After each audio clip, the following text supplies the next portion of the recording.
Hello friends, welcome to our channel. நாம இப்ப கேட்க போறது எழுத்தாளர் ரதி அவர்களின் ருத்ரனின் உயிர் ரோஜா கதையின் குரலாக நான் உங்கள் ஸ்ரீ. வாங்க கதைக்குள்ள போகலாம். ருத்ரனின் உயிர் ரோஜா அத்தியாயம் 39. அந்த நால்வரின் சிரிப்பு சத்தம் அந்த இடத்தையே வண்ணமயமாக்கியது. எப்படியோ அண்ணா, நீங்களும் ரோஜாவும் முன்பு போல மாறியது எங்களுக்கு ரொம்ப சந்தோஷமா இருக்கு என தீரனும் கீர்த்தியும் தேவிடம் ஒன்று சேர கோரினர். அவர்களும் அவர்கள் இருவரையும் கட்டி அணைத்துக் கொண்டு தன் மகிழ்ச்சியை தெரிவித்துக் கொண்டு இருந்தனர். தேவும் ரோஜாவும் முன்பு போல் ஒவ்வொரு நிமிடமும் தன் காதலை வெளிப்படுத்த தொடங்கியிருந்தனர். பகலில் சிறந்த தொழிலதிபராக தன் கடமையை செய்பவன் இரவில் தன் ஆசை மனைவியின் காதலனாய் மாறிவிடுவான். இப்படியே சந்தோஷமாக நாட்களும் மாதங்களும் சென்று கொண்டு இருந்தது. அப்படி இருக்க இன்று தேஜுவின் 2வது பிறந்த நாள் என்பதால் தன்னை அழகுபடுத்தி கொண்டிருந்தவளின் அருகில் வந்து அவளை ரசித்து பார்த்து கொண்டிருந்தான் தேவ்.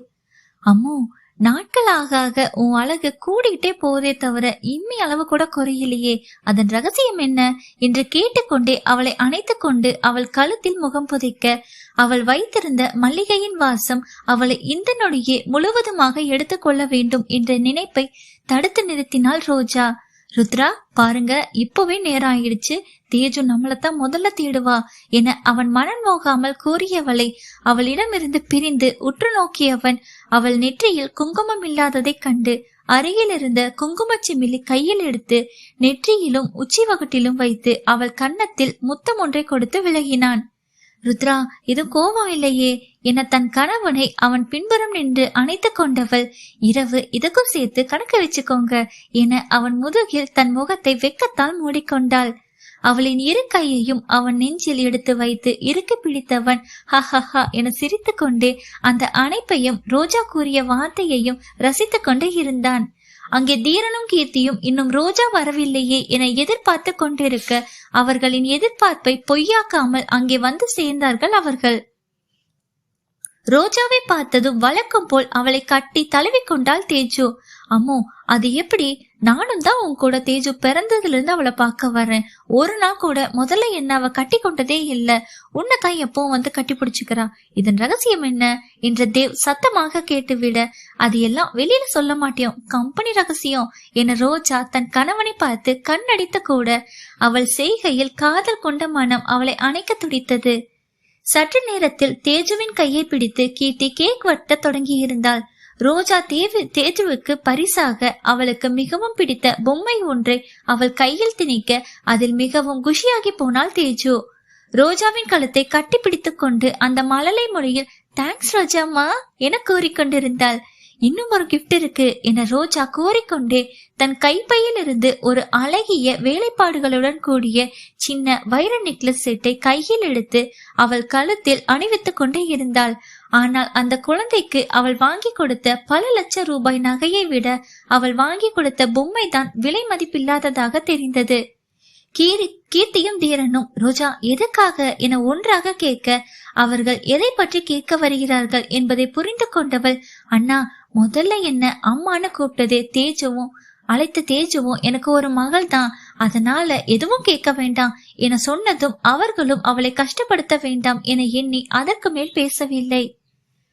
சற்று நேரத்தில் வாழ்த்து வந்த குழந்தைகள் அனைவரும் சேர்ந்து சின்ன சின்ன விளையாட்டுகளை விளையாடி கொண்டு இருக்க அவர்களோடு ரோஜாவும் இணைந்து கொண்டாள். குழந்தைகளுக்கு நடுவில் ரோஜாவை பார்த்த தேவின் கண்களுக்கு அவளும் ஒரு குழந்தையாகத்தான் தெரிந்தான்.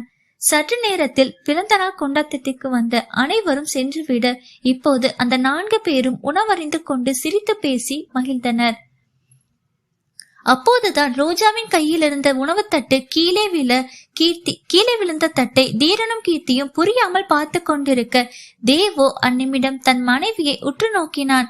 ஆம், ரோஜா மயங்கி சரிய போகும் நேரத்தில் சரியான நேரத்தில் அவளை விழாமல் பிடித்து தாங்கியிருந்தான் தேவ்.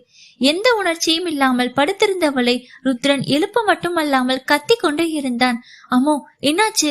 நல்லா தானே இருந்த என அவள் கன்னத்தை தட்ட எந்த உணர்ச்சியும் இன்றி இருந்தவளை பார்த்து கீர்த்தி அழ தீரனுக்குமே பயமாய் போனது.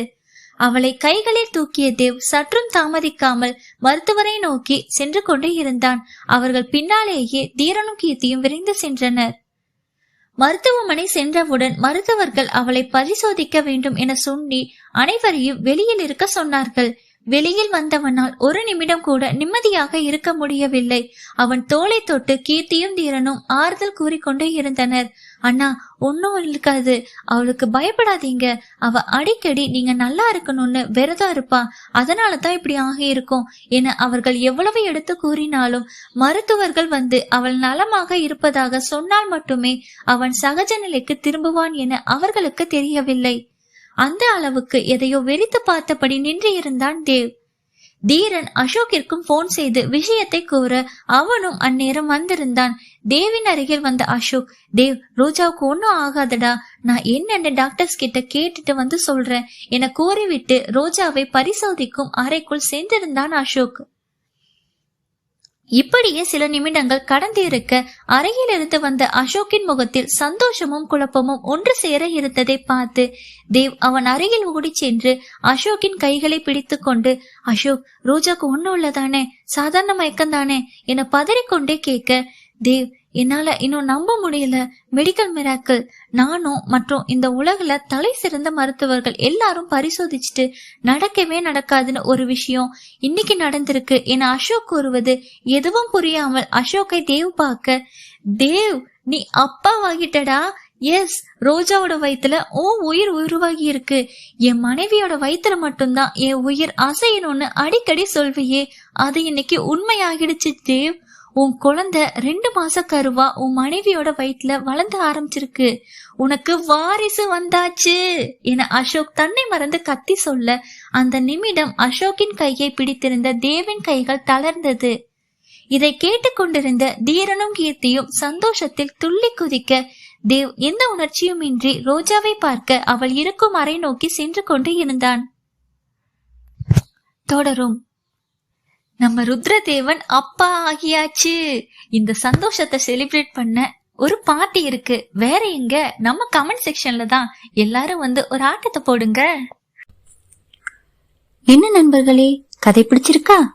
கதை உங்களுக்கு பிடிச்சிருந்துச்சுன்னா லைக் பண்ணுங்க, கமெண்ட் பண்ணுங்க, ஷேர் பண்ணுங்க. மறக்காம நம்ம சேனலை சப்ஸ்கிரைப் பண்ணுங்க. மீண்டும் அடுத்த அத்தியாயத்தில் சந்திப்போம். அதுவரை உங்களிடமிருந்து விடைபெறுவது நான் உங்கள் ஸ்ரீ. நன்றி, வணக்கம்.